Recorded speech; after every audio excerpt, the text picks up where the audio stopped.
Think about there not being any fish. Do you think about it? Oh yeah. You know, I feel bad not only for myself, but the future generations. They'll never be able to get the feelings that I had fishing because it's not there the same.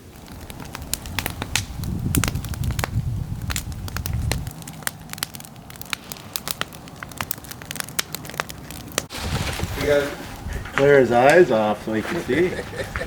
People don't get to learn the tools of their way of life because the salmon aren't there. It's hard to believe that the salmon aren't here to fish because, you know, springtime like this, you start getting excited and you start getting ready for the season, and nowadays there's nothing to get ready for. So your hopes and dreams are already shot because you already heard the forecast that you're not going to fish. So how do you have... Life is all about hopes and dreams, and then when you don't have them, what do you do as a people that fish?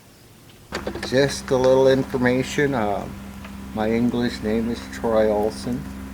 My traditional name is Sahana Pasmin. I carry that name with Kaluxton Nagatsi.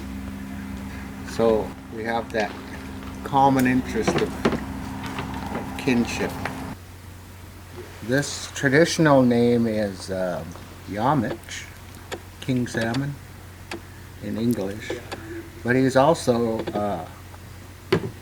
Sjanuk salmon, and then Sjanuk Ichlin is salmon eater. Some of the traditional teachings that go along with being salmon eaters is having to know what salmon we're dealing with. So These sticks here were given to me by Troy about 2 or 3 years ago. He made them, and the sad part is the first year that he gave them to me, we didn't have any fish to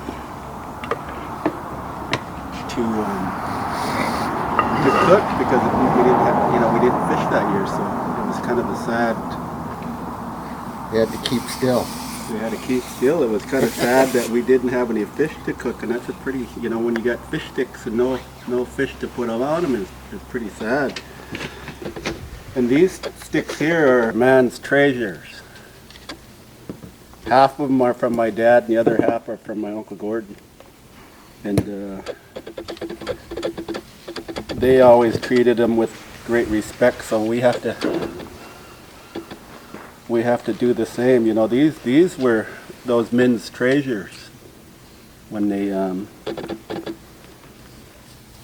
when you look at a man's treasures, he usually keeps them pretty close to them, and both of them, I think, kept their set of sticks underneath their beds. That's how valuable these were to my dad and my uncle. So and I treasure them, and and we don't have a lot of people that make these anymore, and it's an art to making them. Look how straight they are out of a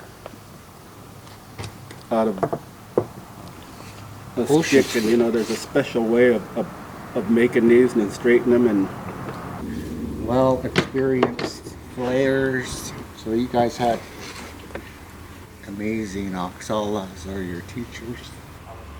And now it's another generation passing it on in a good way.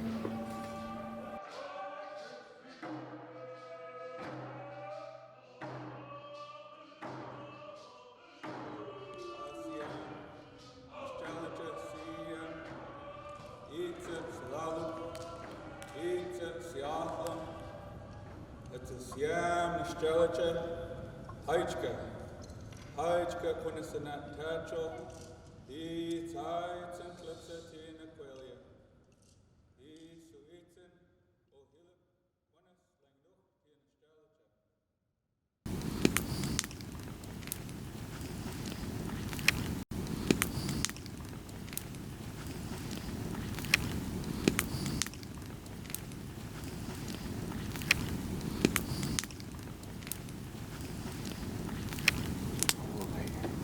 This way? All of them might need a little side turning.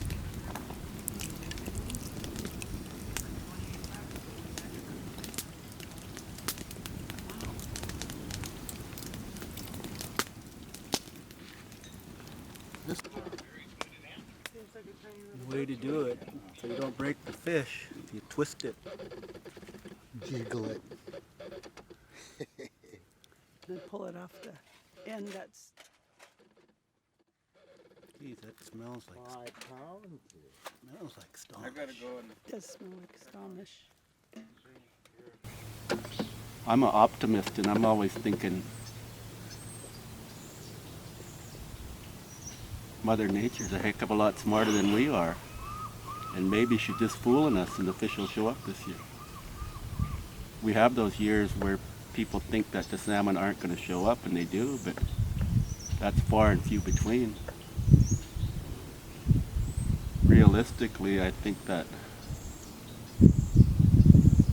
more often than not, they don't show up.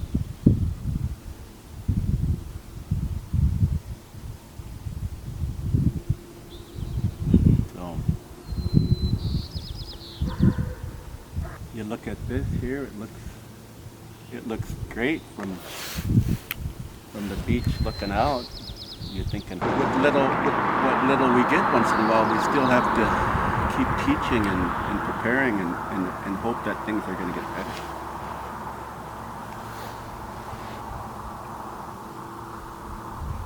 We all work towards that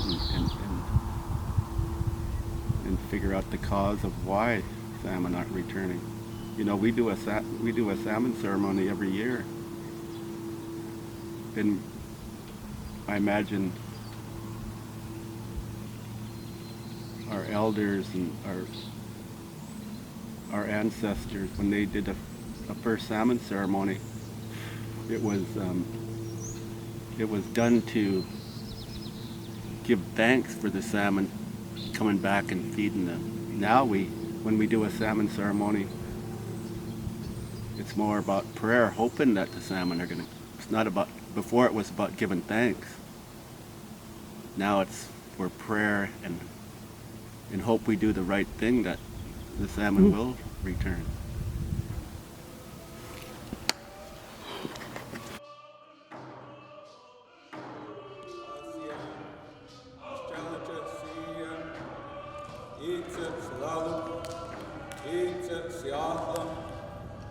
It's a siam, Nistrelicha, Haichka.